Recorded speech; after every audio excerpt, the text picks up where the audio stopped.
The law fulfilled in love. In the Gospel according to Gospel of Mark 12:28b-34, a scribe approaches Jesus Christ and asks him, "Which commandment is the first of all?" This is not merely a question about rules, it is a question about the deep meaning of human life. Jesus answers with words that were very familiar to the people of Israel. "Hear, O Israel, the Lord our God, the Lord is one. You shall love the Lord your God with all your heart, with all your soul, with all your mind, and with all your strength." And he adds, "You shall love your neighbor as yourself."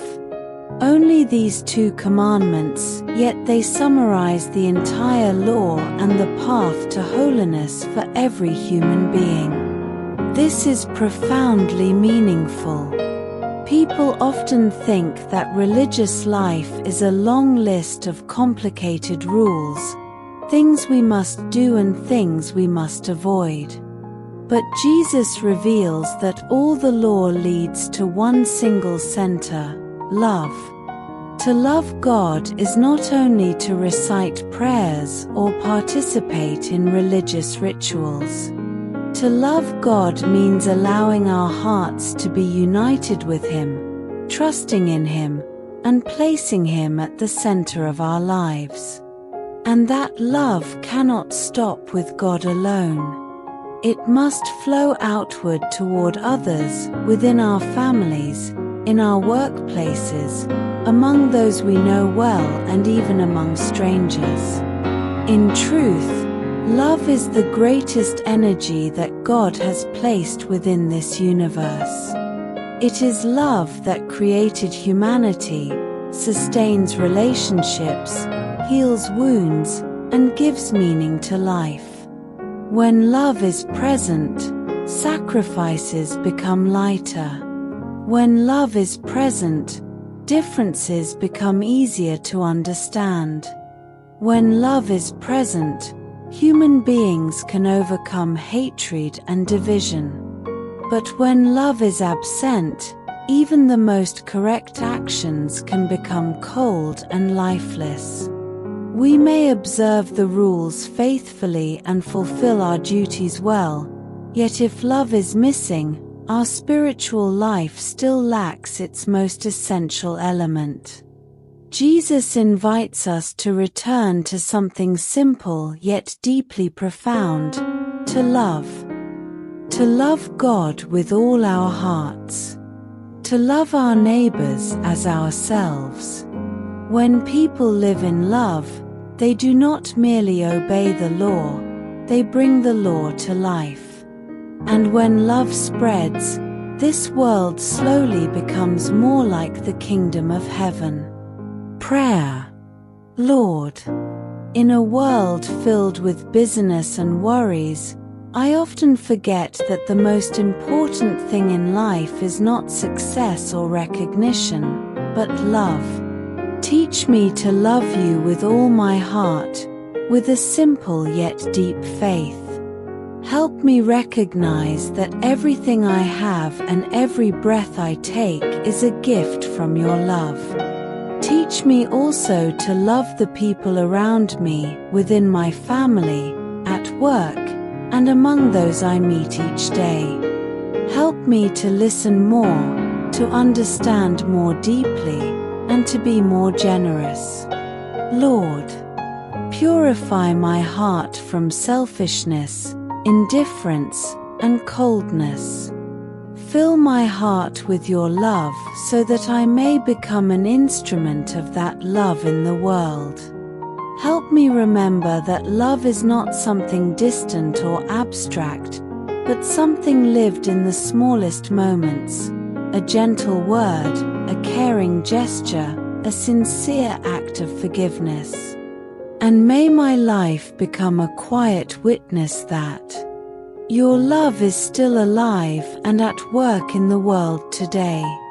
Amen.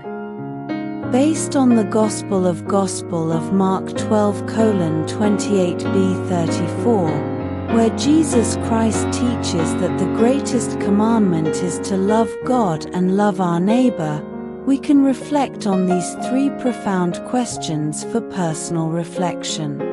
In my daily life, do I truly place the love of God at the center of my life, or have I allowed other things such as money, work, success, or worries to take God's place?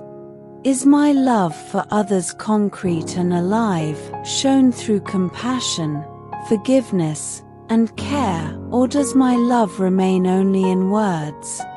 Today, what small but sincere action can I take to live the commandment of love, a gentle word, a quiet act of kindness, or a sacrifice for someone else? These questions help us return to the very heart of the law, so that our faith is not merely about following rules, but about living and spreading love each day.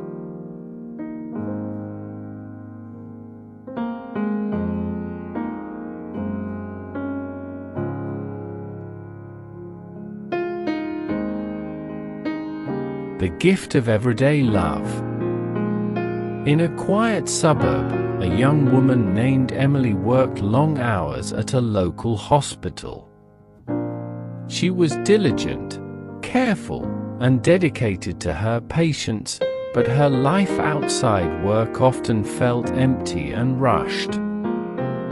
She rarely noticed the small gestures that could connect her heart to others, too focused on tasks and responsibilities. One rainy afternoon, Emily noticed an elderly man sitting alone on a bench outside the hospital. His clothes were damp, and he looked tired and lost. Most people hurried past, avoiding the inconvenience of stopping. But something in Emily's heart stirred.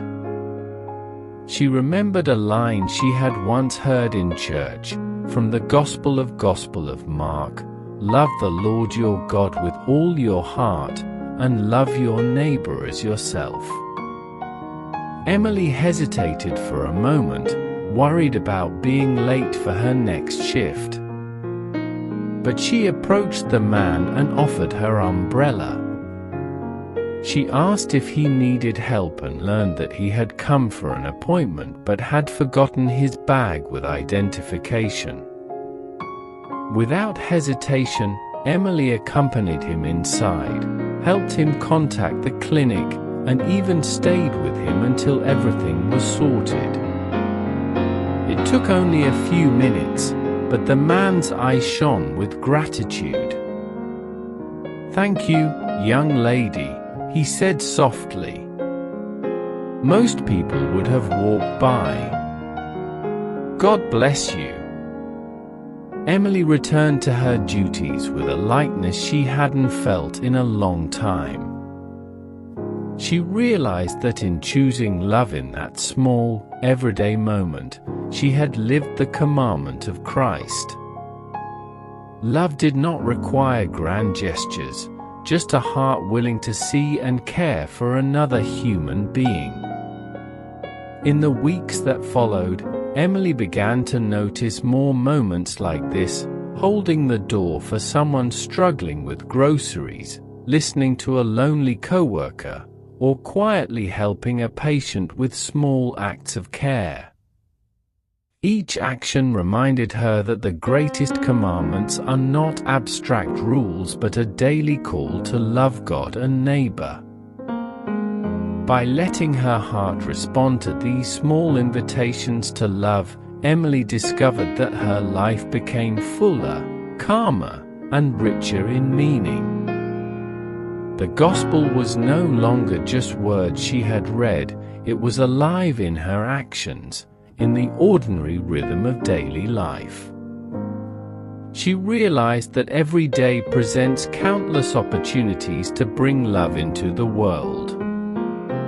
And in these simple acts, the presence of God becomes visible, not in grand miracles, but in the quiet, human gestures of love and kindness that touch hearts, one person at a time.